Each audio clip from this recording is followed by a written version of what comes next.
Alon joining us on the line, or rather joining us from our studios in Cape Town.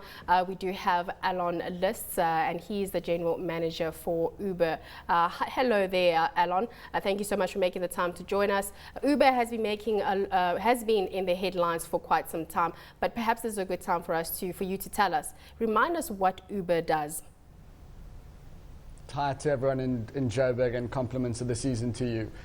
So very quickly, Uber is a smartphone application that connects you to a private driver at the touch of a button. So it really makes it easy for people to get a safe and reliable ride, and at the same time it acts as lead generation software for drivers, enabling them to manage their own time and earn more income.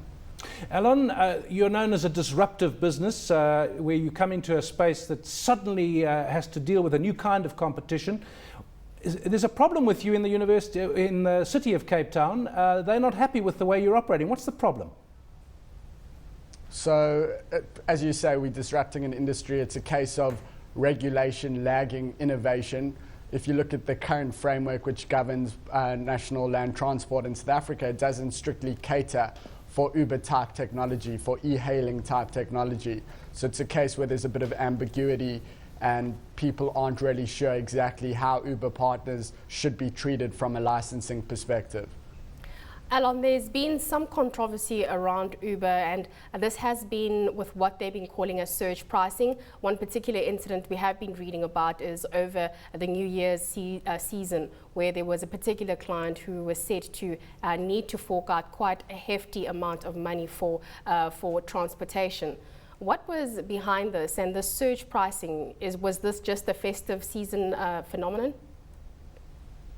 No, so surge pricing is really, it is something which is fundamental to Uber.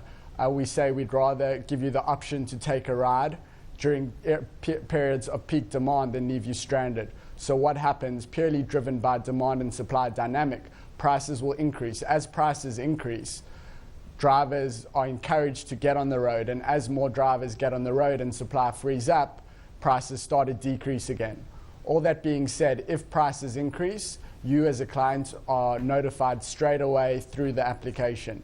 You'll see in big numbers the multiple that prices have increased by, and if prices are more than 2 times higher, you actually have to physically type in 3 times as an example before accepting your trip. Also speaking specifically to New Year's Eve, New Year's Eve is one night when everyone really wants to get around at exactly the same time. So pre-New Year's Eve, we sent out messages to all clients across South Africa via email, notifying them that surge pricing would be in place, because we almost wanted to discourage people from using Uber and getting nasty surprises in the morning. Of course, the market should operate. If people think your prices are too high at peak periods, well, then they don't have to use you, or they can find someone who undercuts you.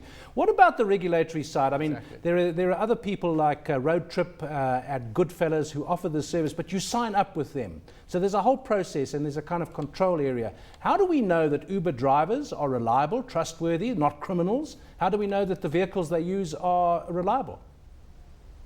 So that's an excellent question. I think the very important point here is that all drivers that we partner with have professional driver's permits. In order to qualify for that permit, you can't have a criminal history, you need to have a driver's license, and you need to be medically fit. In addition to that, Uber institutes additional criminal background checks, which plugs directly into the police's AFIS system.